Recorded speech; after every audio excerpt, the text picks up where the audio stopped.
Good morning, জয় জগন্নাথ বন্ধুরা। পৌষ পার্বণে তোমাদের সকলকে অনেক অনেক অনেক শুভেচ্ছা। দেখো বন্ধুরা, আজকে আমি ভিডিওটা বানিয়েছি পৌষ পার্বণের তিনটে দিন আমি কিভাবে কাটালাম আর কি কি পিঠে বানালাম সেটাই তোমাদের সাথে শেয়ার করেছি। ছোট্ট একটা ভিডিওর মধ্যে 3 দিনের ভিডিও তোমাদের সাথে শেয়ার করে নিয়েছি। সকালবেলা ঠান্ডাটা মোটামুটি কমই আছে এখন, আর এই যে পুজো টুজো করে নিয়ে একদম একটু সকালবেলাটা দেখিয়ে দিয়েছিলাম। তারপরে আর সারাদিন কিছুই ভিডিও বানাতে পারিনি, কাজের মধ্যে সময় কেটে গেছে। তারপরে রাত্রিবেলা দেখো পিঠে বানাচ্ছি, ভাজা পিঠে বানাচ্ছিলাম। আর আজকের ভাজা পিঠেগুলো খুবই সুন্দর হয়েছে। সব পিঠেগুলো এত সুন্দর ফুলেছে, পুরো লুচির মতো ফুলেছে। আর যেইটা ভিডিওতে দেখাচ্ছিলাম বলে ওইটা দেওয়ার সময় একটুখানি গন্ডগোল হয়ে গিয়েছিলো বলে ওই রকমভাবে হয়েছে, নাহলে ফুলেছে খুবই সুন্দর।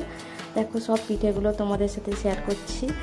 আর বন্ধুরা, তোমরা কে কে কোন দিন পিঠে করেছো সেটা বলবে অবশ্যই কমেন্টে, আমাকে জানাতে ভুলো না। আর আমাদের তো 3 দিন পিঠে করা, মানে পৌষ সংক্রান্তি মানে মকর সংক্রান্তির আগের দিন, সেই দিন আর তার পরের দিন, 3 দিনই আমাদের করতে হয়। এই যে দেখো ভাজা পিঠেগুলো পুরো কমপ্লিট করে নিয়েছি। আর তারপরে এখানে হচ্ছে যে পাটিসাপটা করছি। পাটিসাপটা বেশি হবে না, ওই 4টের মতন, আর কটা 3-4টের মতো হয়েছিল। আর এইগুলো ভিতরে পুরটা দেখো সন্দেশ দিয়ে বানাচ্ছি। আমার কাছে সেরকম আর কিছু ছিল না। এই যে 4টে, তার মধ্যে একটা করে উনুনকে দিতে হয়, সেই উনুনকে দেওয়ার আর 3টে ছিল আমাদের। আমি একদমই কম কম করেই বানিয়েছি, যাতে পিঠে আর মানে বাসিটা কেউ না খেতে হয়।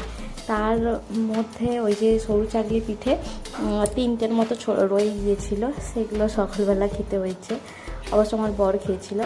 আর এই যে দেখো পাটিসাপটাগুলো একটু ঘি দিয়ে ভেজে নিচ্ছি, ঘি দিয়ে ভাজলে বেশি টেস্ট লাগে। আর আমার ছেলে তো এইসব জিনিস খায় না, ওকে ওই সরু চাকলি পিঠে আর ওই যে আলু ভাজা দিয়ে দিলে ব্যাস, ওর আর কিছু লাগে না, ওইটা দিয়েই খেয়ে নেয়। আর এই যে দেখো ভালো করে একটু ঘি মাখিয়ে নিলাম, নিয়ে যে একটু ভালো করে লালচে লালচে করে ভেজে নেব। আর আমি এটা বানিয়েছি সুজি আর ময়দা দিয়ে। সুজিটাকে একটু জলে ভিজিয়ে পেস্ট করে নিয়েছিলাম, আর নিয়ে একটু ময়দা দিয়ে নুন চিনি যেমন যা দেয় ওই সব দিয়েই বানিয়েছিলাম। আর এগুলো তো পুরো একদম নরম তুলতুলে হয়, খেতে খুবই সুন্দর হয়, চটজলদি হয়েও যায়। আর চাল টাল বাটা দিয়ে আমি খুব একটা করি না। আর এই যে দেখো সরু চাকলি, জানি না এটা তোমাদের ওখানে কে কী পিঠের নাম বলে, আমি এই 3 ধরনের পিঠে বানিয়েছি। আর কিছু পিঠে বানাইনি। এটা হচ্ছে মঙ্গলবার দিন এইগুলোই বানিয়েছি, এই 3 ধরনের পিঠে। আর এই যে দেখো আমার পিঠে পুলি রেডি। আর একটু এই যে গুড় যে ননদ পাঠিয়েছিল, ওর বাবার বাড়ি থেকে দিয়ে গিয়েছিল, সেটাই একটুখানি গরম করে নিয়েছিলাম, ব্যাস এটাই বানিয়েছি। তারপরে একদম মকর সংক্রান্তির দিন কি করেছি দেখো, সকালবেলা যে ভাতটা আজকে আমরা খাইনি, কারণ আজ সংক্রান্তি। এখানে প্রায় অনেক লোক কেন বলতে গেলে এখানে লোকই ভাত খায়নি, সেই জন্য আমিও ভাত বানালাম না। কড়াইশুঁটির কচুরি আলুর দম বানিয়েছিলাম, ওটাই আজকে দুপুরে খেয়ে ছাদে চলে এসেছি ঘুড়ি ওড়ানা দেখতে।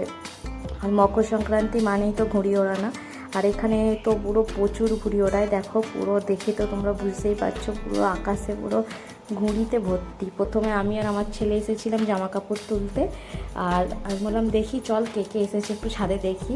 আর মেন কথা হচ্ছে এই ছাদেতে বাইরের লোকেরা চলে আসে ঘুড়ি ওড়াতে, ওটা একটু প্রবলেম, নাহলে অন্য কিছু প্রবলেম নয়। বাইরে থেকে সব আশেপাশের লোকেরা, মানে বাচ্চা এগুলো কোনো অসুবিধা নেই, বড় বড় লোকেরা এসেছিলো। আর আমাদের ওপরে যে থাকে সেই দিদিটার মানে ভাসুরের ছেলে, তার ছেলেও ঘুড়ি ওড়াচ্ছিলো, তাই জন্য যে একটুখানি দাঁড়িয়েছিলাম একটা কোণে। তারপরে ছেলেটাও খুব বায়না করছিলো, এই যে এই দিদিটাদের এগুলো ওরা ওড়াচ্ছে, দু ভাই ওড়াচ্ছে, সেখানে এই যে দেখছিলাম। আর হচ্ছে যে আমি একটু দাঁড়িয়ে ছেলেটা খুব বায়না করছিলো ঘুড়ি ওড়ানোর জন্য। আমি তো ঘুড়ি কিনতে ভুলেই গেছি, আর আগের বছরে 2টো ছিল, সেই দুটোই বলছি নিয়ে আসবি চল বলে নিয়ে আসবে না, তারপরে সেই দুটো নিয়ে এসেছি। নিয়ে আসতে ওই যে একটা ছেলে, আমার ছেলে ঘুড়ি ওড়াতে পারে না, সেই ছেলেটা হচ্ছে ঘুড়িটা উড়িয়ে দিচ্ছে। সে বলছে আন্টি এই ঘুড়িটা খারাপ আছে, মন্ডু খারাপ, এ আর উড়বে না। তারপরে ব্যাস, আমার ছেলের তো এমনি শরীর ভালো নয়, ভীষণ শরীরটা খারাপ, জ্বর হয়েছে, কাশি হচ্ছে, এত মানে বলার নয়, সে হাঁপিয়ে যাচ্ছে পুরো। তারপরে ওর পাপা দেখছি চলে এসে ওই মাথা খারাপ ঘুড়িটাকে নিয়ে উড়িয়েছে। আর ওই যে দেখো রেগে গেছে, সবাই কত ঘুড়ি ওড়াচ্ছে নিয়ে এসেছে, আর ওর 2টো ঘুড়ি, তাও আবার মাথা খারাপ। ওর পাপারও হচ্ছে এরকম বুদ্ধি, একটু দূর ঘুড়ি কিনে নিয়ে যেতে হবে। তো আমি সেদিন মার্কেটে গেছি আর ভুলে গিয়েছি একটু তাড়াহুড়োর মধ্যে। তারপরে ওই যে ঘুড়ি ওড়াচ্ছে ওর পাপা, ও একটু বসেছিল, শরীর ভালো নয়, এই কিছুক্ষণ আগেই ওর জ্বরটা ছেড়েছে, তারপরে যে ছাদে এসেছিলো। আর দেখো কি সুন্দর চারিদিক, পুরো ঘুরি ঘুরি, একদিকে সুন্দর দেখতে কিন্তু একদিকে পাখিগুলোর কত অসুবিধা, পাখিগুলোর কত ক্ষতি হয়, তাই না বলো। আর দেখো সূর্যি মামা অস্ত যাওয়ার সময় হয়ে এসেছে, আর কি সুন্দর দেখতে লাগছে, চারিদিকটা ঘুড়ি উঠছে আর সূর্যি মামা যাচ্ছে, কি যে ভালো লাগছে।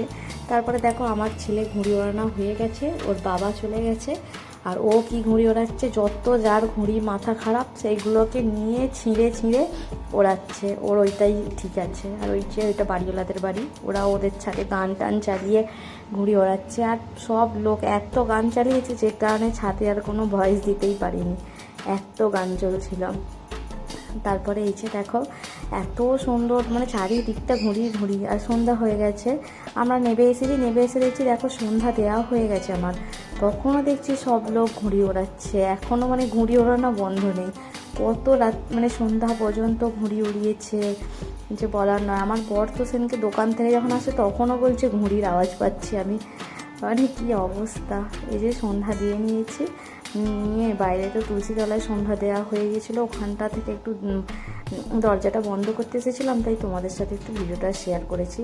আর এই যে দেখো ধুনো টুনো দিয়ে একটু সন্ধ্যা দেওয়া হয়ে গেছে, আজকে সংক্রান্তি, সেই কারণে ধুনো টুনো সব দেওয়া দিয়ে কমপ্লিট করে নিয়েছি। ছেলে কী করছে সেটাই দেখছি, আর ছেলে হচ্ছে যে টিভি দেখছে।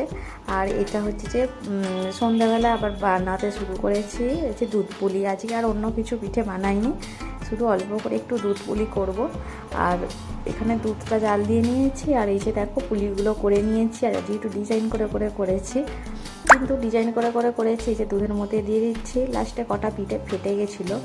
আর দুধ পুলি একটু ফেটে গেলে ভালো লাগে খেতে, আর আমাদের দুধ পুলি একটু মিষ্টি কম দিতে হয়, আমার বর আর ছেলে মিষ্টি খায় না, তাছাড়া ছেলে এইসব পিঠে খায়ও না, আর বর মিষ্টি কম খায়, সেই কারণে আমার মুখে মিষ্টি কম, বরের মুখে ঠিকঠাক, এরকম ব্যাপার।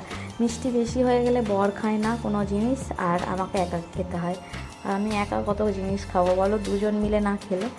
আর এই যে দেখো পুলি পিঠেগুলো সব দিয়ে দিচ্ছি, খেতে কিন্তু হেবি সুন্দর হয়েছিল, লাস্টে একটুখানি গুড় দিয়ে দিয়েছিলাম, বেশ একটু দেখতে হলুদ হলুদ হয়েছিল, আর একটু দিলে ভালো হতো, ঠিক আছে নেই যা, আর সেটা নিয়ে আফসোস করে লাভ নেই, কেননা আমি তো আর পাইনি গুড় কোথা থেকেও, ওই লোক একটুখানি দিয়েছিল সেটা থেকেই যতটা যা হয়। এই যে দেখো হয়ে গেছে, আর পিঠেগুলো 4-5টা 6টা পিঠে ভেঙে গেছে, আর দেখো এই যে পিঠেগুলো, আর এই বরকে খেতে দিয়ে দিয়েছি। আজকের দুপুরে এটা হচ্ছে যে বৃহস্পতিবার, মানে পৌষ সংক্রান্তির পরের দিন দুপুরবেলা রান্না করছি।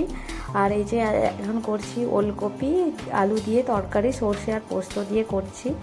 আর এটা তোমাদের সাথে দেখানো তার কারণ হচ্ছে এই দিন অনেক কিছু করেছিলাম কিন্তু ভিডিও করে উঠতে পারিনি, কারণ আর ছেলেটার শরীরটা খুব খারাপ, একবার করে ছেলেটাকে দেখতে যাচ্ছি আর একবার করে হচ্ছে রান্না করে আসছি, এই করে করে দিনগুলো নয় আমার এই 3টে দিনই খুব খারাপ যাচ্ছে। এই যে ছেলে জ্বর এসেছে, শুয়ে আছে, আর ছেলে জ্বর আসলে কি একটু শান্তি লাগে বলো। আর হচ্ছে যে দেখো কটা বাজে, 3টা বাজে, ও জ্বর এসেছে, ওকে ওষুধ খাইয়ে দিয়েছি, দিয়ে আর কিছু মানে ভিডিও করতে পারিনি। এই যে তরকারিটা বানিয়েছিলাম, এই তরকারিটা বানাচ্ছিলাম, ভাবলাম তোমাদের সাথে শেয়ার করব, কিন্তু সেটা হয়নি। আর এই যে নারকেলের একটুখানি পুর ছিল, ওটাও হবে। আর রাত্রিবেলা দেখো পিঠেগুলো বানাচ্ছি, এই যে তরকারি পিঠে বানালাম, ব্যাস আজকে এটাই রাত্রিরে আমাদের খাবার। আর তোমরা 3 দিন কী কী পিঠে বানালো অবশ্যই কমেন্টে জানিও, কে কী পিঠে বানিয়েছো। আর এই যে ছেলের জ্বর এসেছে, ও শুয়ে পড়েছে, চলো আজকের মতো আমি আসি, টাটা, বাই বাই।